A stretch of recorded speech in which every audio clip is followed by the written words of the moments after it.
World's June Giving Drive continues. Listener support helps make our journalism possible. WNG.org/donate.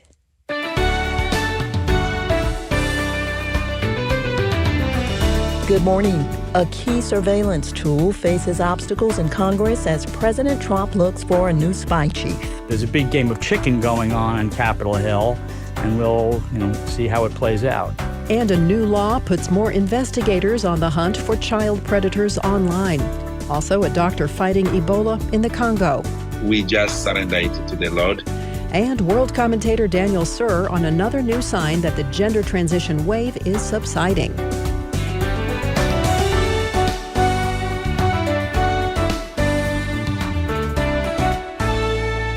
It's Thursday, June 11th. This is The World and Everything in It from listener-supported World Radio. I'm Myrna Brown. And I'm Mary Reichert. Good morning. Up next, Mark Mellinger with today's news.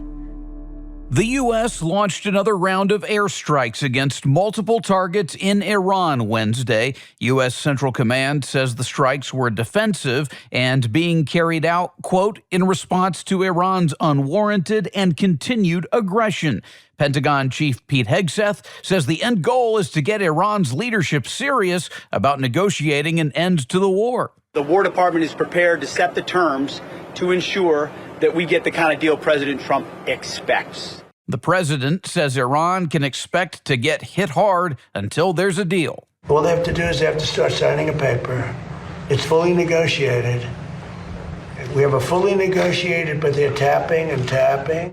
Iran's president called Trump's threats a sign of desperation. The flare-up in fighting started when, according to the White House, Iran took down a U.S. Apache helicopter over the Strait of Hormuz earlier this week. A bill funding U.S. immigration enforcement for the foreseeable future is now law. President Trump made it official by signing the legislation Wednesday at a ceremony in the Oval Office. The bill ensures uninterrupted funding through the end of Trump's term. Homeland Security Secretary Markwayne Mullin. Now we won't have the Democrats threatening to shut down Immigration Custom Enforcement, which is ICE, or shutting down our Custom and Border Protection, which is, protects our borders. They can't do that anymore. They can't use that as a leverage against the American people and against President Trump. Mullen talking to Fox News. Democrats held up the legislation for months, demanding changes to immigration tactics after 2 U.S. citizens died in conflicts with immigration enforcement agents earlier this year. As a key foreign surveillance program hangs in the balance, President Trump is defending his choice for acting Director of National Intelligence, Bill Pulte. He's going to be there for a short while we pick somebody else. We're interviewing 5 different people. They're all very good, very different, and we'll put somebody there. Pulte already heads the Federal Housing Finance Agency. Democrats object to Pulte's appointment, saying he lacks national security experience and will only be in the role because he's a Trump ally. They're holding up reauthorization of a key section of the Foreign Intelligence Surveillance Act, FISA, unless Trump picks someone else for the interim role. Senate Majority Leader John Thune. It's very, very concerning when you have the Democrats here in the United States Senate essentially saying that we are not interested in reauthorizing this program, which will go dark at midnight on Friday if we don't take action. FISA Section 702 lets the federal government analyze foreign texts, calls, and emails without a warrant. Pulte is slated to take over as acting DNI on June 19th, but as you heard, the president says he's getting close to nominating a longer-term pick for the job. A deeper dive on this story is just a few minutes away. Prices for the products, goods, and services you buy are rising at their highest level in 3 years. According to the latest numbers from the Labor Department, consumer inflation in May rose 4.2% from a year earlier. That is the highest it's been since April 2023, and for several months in a row now, inflation has outpaced wage growth. Gas prices, which have spiked because of the conflict in Iran, are fueling the overall inflation increase. David Anderson of the Texas A&M Department of Agricultural Economics explains. We think about all of our food, we got to get it from where we produce it to where we consume it. And that requires diesel and gasoline and rail traffic, trucking, you name it. Recent numbers also show consumer confidence declining and more Americans falling behind on their credit card bills. The Southern Baptist Convention has overwhelmingly voted to advance a formal ban on women pastors. The SBC already rejects the appointment of women pastors in its core statement of belief, the Baptist Faith and Message, and has expelled churches in violation from its membership before. But Wednesday's 3-1 margin vote is a first step toward enshrining the belief in the denomination's constitution. The amendment will need to pass again next year with at least a 2/3 majority for that to happen.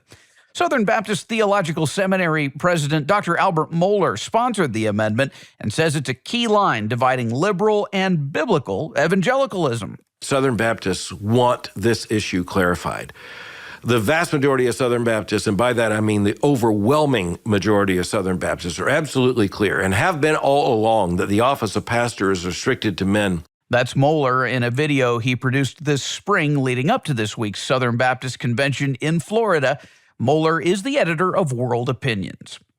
Canada has introduced legislation to ban children younger than 16 from having social media accounts. The law would create a new government regulator to monitor and strengthen social media safety protections. Social media companies would be able to get exemptions and allow younger children onto their platforms if they've put sufficient safeguards in place. Canadian Identity and Culture Minister Mark Miller. We're failing our children. Enough is enough. Our parents cannot face these challenges alone, and the safety of children can't be an afterthought. If this passes, it'll make Canada part of a growing global movement. Australia, Brazil, and Indonesia have all introduced age-based social media restrictions, while other countries like Britain, Denmark, and Thailand are considering them. I'm Mark Mellinger. Straight ahead, what would happen if a key section of FISA is not renewed? And later, a key sign that the gender transition wave is subsiding. This is The World and everything in it.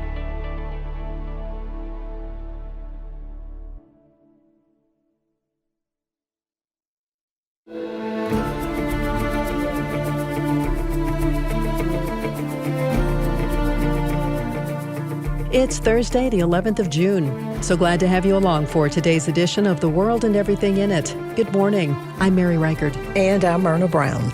Up first, spy powers up for debate. The Senate faces down a deadline of midnight tomorrow to reauthorize FISA, the Foreign Intelligence Surveillance Act, and Section 702. That post-9/11 tool allows the FBI and other agencies to screen messages sent to and by foreign actors without a warrant. Conversations about renewing the law often include debates over adding more protections for American citizens whose messages get caught up in warrantless searches. But this week, the debate has still another dimension: the future of America's Director of National Intelligence. World's Harrison Waters reports from Washington. 4 months ago, Bill Pulte's main objective was increasing the value of mortgage securities companies Fannie Mae and Freddie Mac. Under President Trump, we are running Fannie and Freddie like businesses, and that's why we have the flexibility to do this and feel very Now, the Federal Housing Finance Agency director is poised to temporarily add another hat as acting director of national intelligence. That's after Tulsi Gabbard resigned to care for her husband who has cancer. Pulte will oversee 18 agencies, including the CIA and NSA, starting June 19th. Pulte has no known background in the intelligence community, but President Trump expressed confidence in Pulte as acting director. He told reporters aboard Air Force One that Pulte might clean house and trim the number of staff in the Office of Director of National Intelligence. If he cut, I wouldn't mind that. But Democrats condemned the move, citing Pulte's lack of experience and actions he's taken to seemingly go after the president's enemies. Last year, Pulte made several criminal referrals to the Department of Justice against officials including California Senator Adam Schiff and Federal Reserve Board Governor Lisa Cook. Here's legal expert John Malcolm with the think tank Advancing American Freedom. He's also the person that has been largely behind investigations into potential mortgage fraud by Letitia James, the Attorney General in New York City. The Republican response to the appointment has been muted. Here's Senate Intelligence Chairman Tom Cotton last Tuesday after Trump's announcement. I have no observations on the matter. Malcolm says the president's choice complicates things for Republicans, who need Democrat support to hit the Senate's 60-vote threshold required to renew FISA's Section 702. Some Republicans are essentially saying, while Pulte is there in that position, they are not prepared to provide these tools to the intelligence community because they don't trust how he will use them. Days after the announcement, the Senate voted to bring the FISA bill to the floor, and 7 Republicans voted with most Democrats to block it. Some were concerned about Pulte's appointment. Others were holding out for an amendment requiring a warrant to access any electronic communication by Americans. But Malcolm says changes in the last few years have already raised standards and reduced the number of known queries of Americans. At one point back in the early, 2022, 2023, there was something like 120,000 queries. In the last year, it was under 7,500 queries. Malcolm says failing to reauthorize Section 702 would be a technological setback for American intelligence. Well, they're going to have to rely a lot more on human intelligence, both in this country and overseas, and hope that our covert spies and undercover agents have done an effective job of infiltrating these groups and can stop an attack before it happens. While the deadline to reauthorize FISA is Friday at midnight, FISA investigations will continue through March 2027, under authority from the Foreign Intelligence Surveillance Court. Even so, Malcolm says members of Congress will use the deadline to exert as much leverage as possible. There's a big game of chicken going on Capitol Hill, and we'll, see how it plays out. Meanwhile, President Trump has asked for a second short-term extension to give him time to choose a full-time intelligence director. He said he's considering 5 candidates, but has yet to name them. Majority Leader John Thune told reporters on Tuesday the sooner the president picks a new spy chief, the better. Getting some certainty and closure on that issue about who that might be will certainly play an important role in unlocking the support that we need to get FISA done. If Republican leaders cannot get Democrats on board to extend the deadline, Congress will likely run out the clock on Friday. Reporting for World, I'm Harrison Waters in Washington.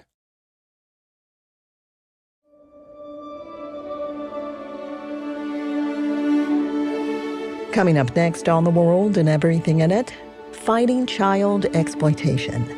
This story contains some very difficult subject matter that may not be suitable for children.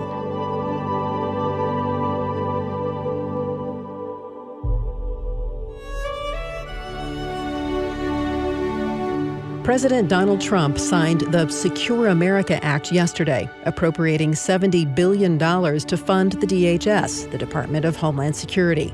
The bill includes more than $108 million specifically to combat child exploitation. World's Mary Muncie has the story.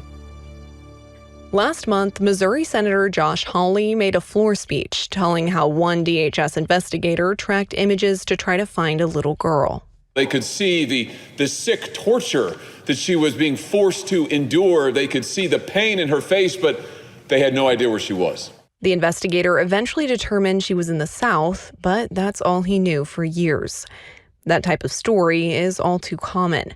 Last year, the National Center for Missing and Exploited Children's tip line received 60 million files related to suspected child sexual exploitation. The DHS's cybercrime unit analyzes them and tries to find the children. Here's the only problem with that. There's only 7 of them. That's right, there's 7 forensic analysts, 7 experts who can analyze these images. Now, thanks to Hawley's proposition, the DHS will hire another 200. Jeff Teagues is the founder of Skull Games, a nonprofit that fights human trafficking. He says the move will help with finding the worst offenders. I think what this bill is going to support more is the stuff that resides on the deep and dark web and these closed forums that these pedophile networks have, and they communicate back and forth. There are laws against accessing those sites and against viewing child sexual abuse material in general, so only government officials are able to investigate those cases. Teague says if Skull Games touched it, he'd be under investigation as well. The U.S., and in conjunction with the world, has built some pretty good flagging systems. We see a good amount of the abuse that's happening. Skull Games works on the open source side of the internet. Investigators send them a few child exploitation suspects a week that they want to find more information on. But that's a fraction of the work that needs to be done. But it's moving so fast, and they are leveraging every technological advantages they have as well. And separating AI-generated images from real ones has brought new challenges. Teague says the next investments will need to be in storage space and image sorting programs. If you have 10,000 flags that have come in, and those flags are going to show you what the IP address has downloaded, that all has to be stored in its own secure sector. Prosecutors need that evidence to be pristine to build a case. Teague says over the past few years, pornography has been trending younger and more deviant. I can't define what pornography is. We know it when we see it, but I also know what degradation looks like, and humiliation and violence. And unfortunately, pornography has been really intertwined with that. And you're seeing the same thing with these internet crimes against children.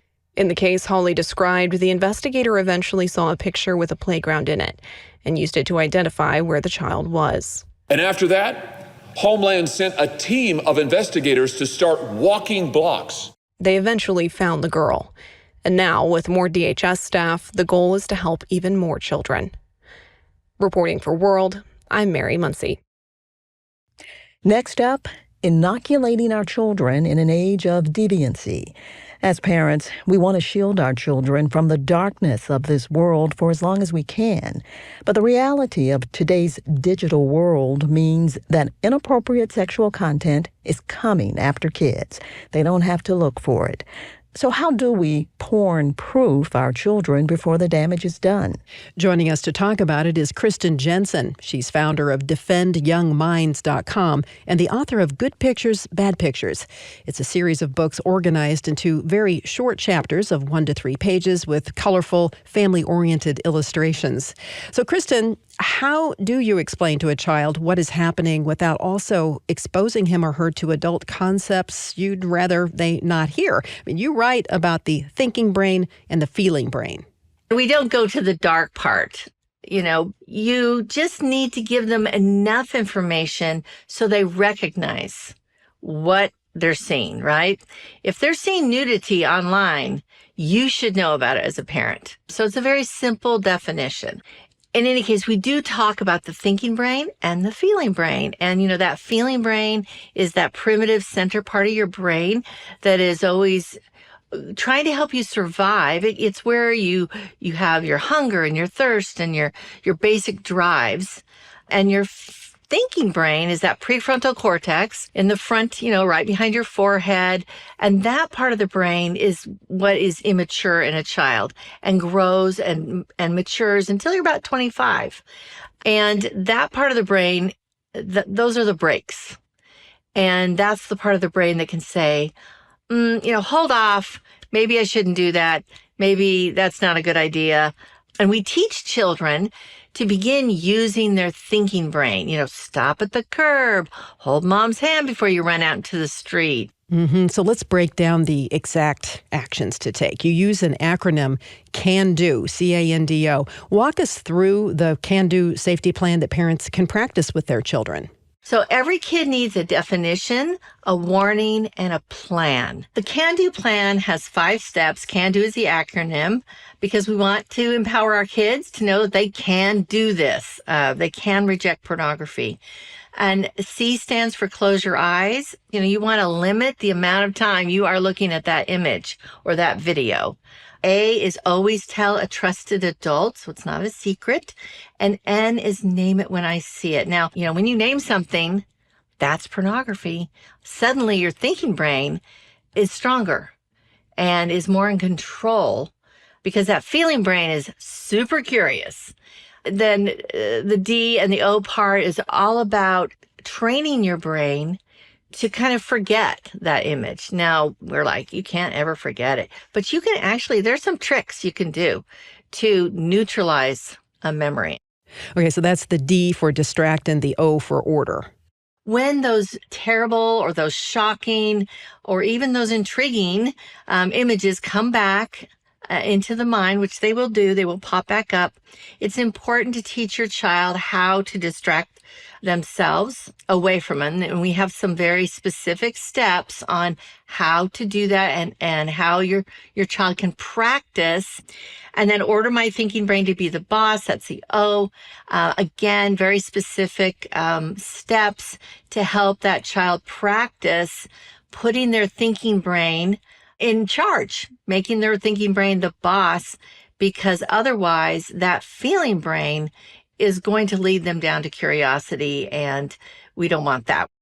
Kristen, you teach that practicing these steps is absolutely imperative. Why is that? You've got to give kids some good reasons why not, and you've got to give kids a specific plan, and they need to practice it.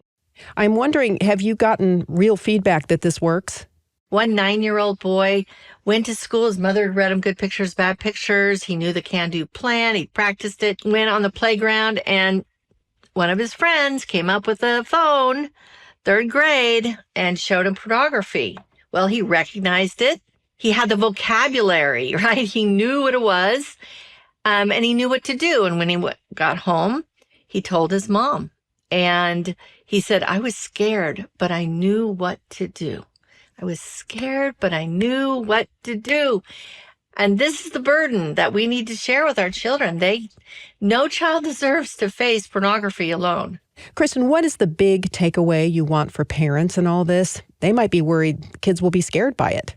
I have never heard of anyone saying that their children were scared when they read the book. I have heard the opposite, that they loved the book. I expected the parents would appreciate the book, but I did not know that children would say, this is my favorite book. Read this book to me again, you know? And I think it's because we go about it in such a warm and a way that children really love. They love to be educated. They love to be trusted with knowledge, and they love to be taught. And nobody wants to be caught off guard. Kristen Jensen is author of Good Pictures, Bad Pictures, a guide to helping kids avoid the harm of pornography in a culture that is saturated with it. Kristen Jensen, thank you so much. Thank you, Mary.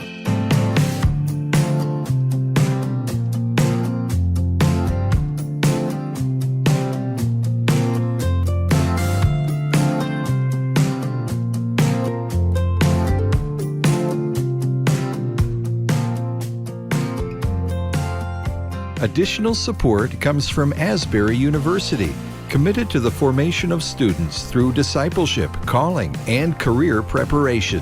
Asbury.edu. From Nuggets of Wisdom, digital homeschool curriculum, unit studies, and educational resources for growing minds. nuggets-of-wisdom.com. And from Ascend by Unbound, a real-world, faith-centered college alternative for gap year, trades, and degree-seeking students. More at beunbound.us/world.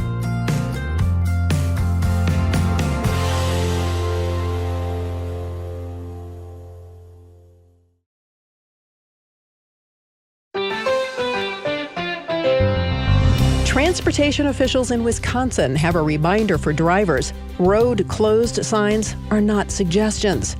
Highway cameras captured the driver of a pickup truck stopping at a construction zone, getting out and moving a road closure barrier.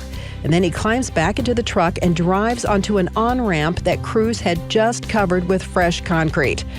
What would ensue didn't take long. The pickup truck sank into more than a foot of wet pavement and later had to be pulled out. Afterward, the Wisconsin DOT released the video with a simple warning: please do not be that guy. Officials haven't said whether he received a citation, but imagine the call he had to make to his insurance company, beginning with the words, "I ignored a road closed barrier." It just gets worse from there. It's the world and everything in it.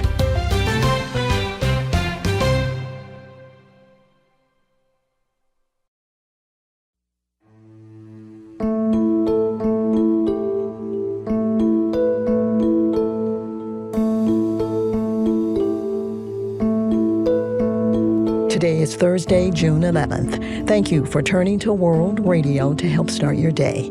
Good morning. I'm Myrna Brown. And I'm Mary Reichard. Coming next on The World and Everything in It, fighting Ebola in the Congo. Ebola is continuing to spread in the Democratic Republic of the Congo, the DRC. Confirmed cases have jumped up to 515, and at least 91 people have died. It's the largest recorded outbreak of a rare Ebola strain called Bundibujo.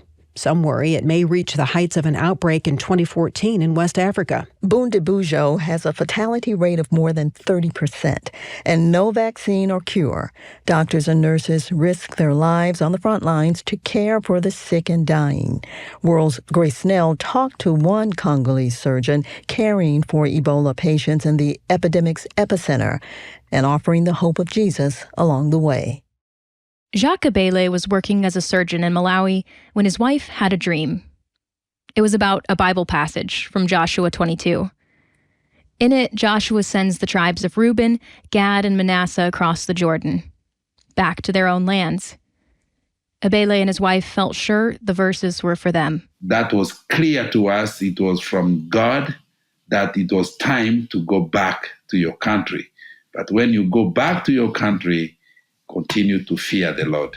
Abele is from Eastern Democratic Republic of the Congo, a region plagued by conflict and poverty. The first question was, why, God? Why? Why?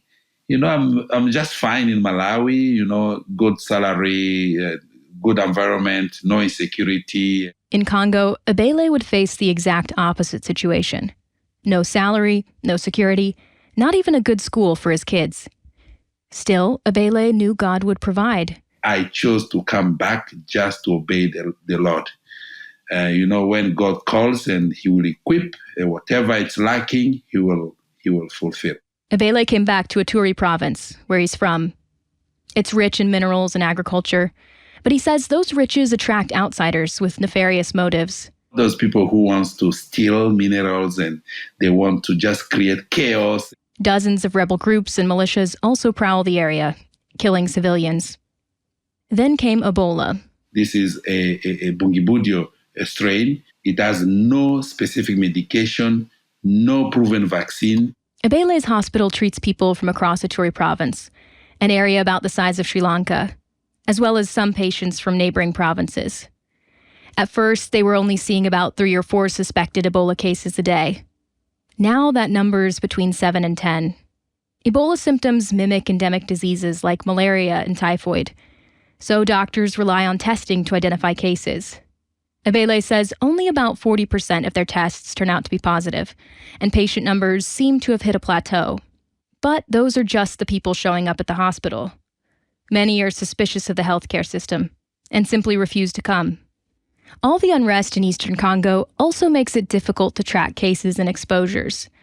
People displaced from conflict zones often live in overcrowded refugee camps. Which is a bad condition, especially for Ebola, because the transmission will be easy, all that among those populations. Meanwhile, infected people continue arriving at the hospital each day.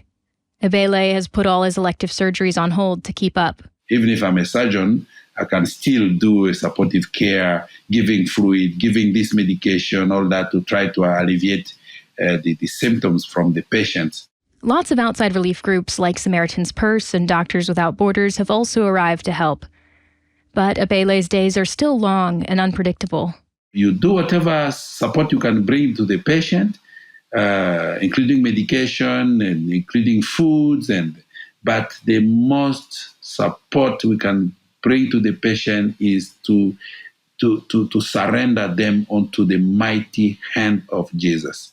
Sometimes Abele does see patients recover, even from advanced stages of the disease. I know a patient who came who was really, really bad, but we never understand how this patient just got better and then he went out of the hospital, So this is only God can do that. In the middle of the fight, Abele relies on prayer. Prayer is really, really the cornerstone of what we are doing. So we don't joke with that. We really take that seriously because we believe that without God, we are nothing. And with Him, we can do anything by the strength that He has put in us. Every evening, he meets with members of his extended family for an hour of prayer. Later, he calls his wife for one-on-one prayer. They both also have prayer partners in the United States. The hope is there, but the fear is also there. But we are praying so that the peace and the confidence we have in Jesus win over our fear. They pray for God to heal people and to stop the spread. And they pray for strength to keep caring for patients. But most of all, they pray for the gospel to go forward, no matter what. We want to have this as an opportunity to talk about Jesus to people. If something has no treatment, then we tell them Jesus is the solution. As Ebola numbers keep rising, Ebele asks for believers around the world to join him in that prayer. Reporting for World, I'm Grace Snell.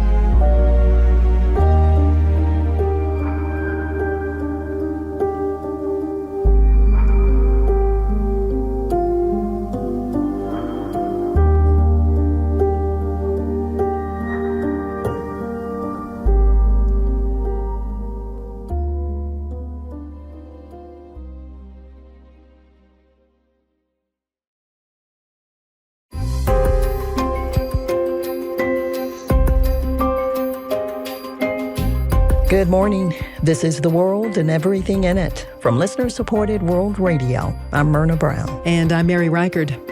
One of the world's most respected hospitals has agreed to stop offering procedures aimed at sex change for minors. World commentator Daniel Suhr says the significance of that decision reaches far beyond the Cleveland Clinic. Newsweek ranks the Cleveland Clinic as the second best hospital in the world. Only the Mayo Clinic ranks higher, which is why this week's announcement matters. The Cleveland Clinic has agreed to settle a legal action with the U.S. Department of Justice. The case involves its past practice of offering sex change procedures for minors. The financial terms are noteworthy. The clinic will pay a monetary penalty related to alleged insurance billing practices. It will also establish a $2 million fund to provide care for detransitioners. But the most important part of the agreement is not the money.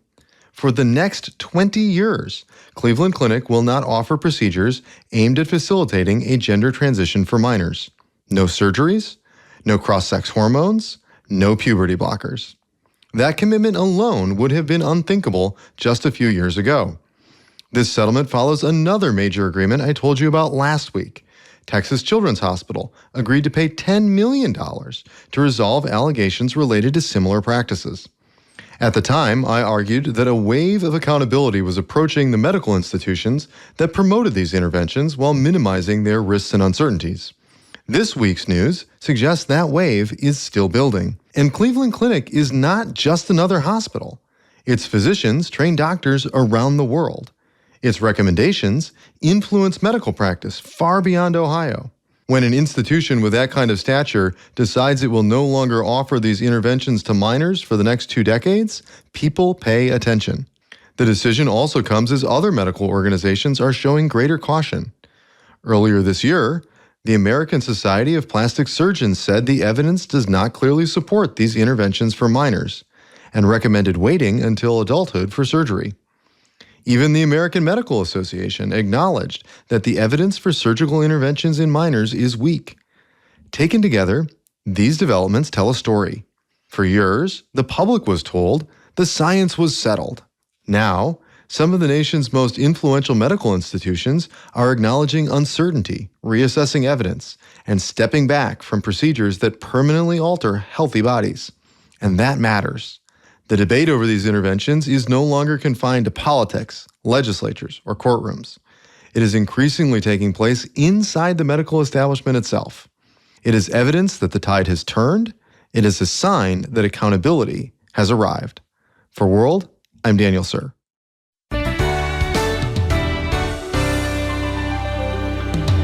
Tomorrow, it's Culture Friday with John Stonestreet. And a sci-fi film where mankind reckons with the extraterrestrial.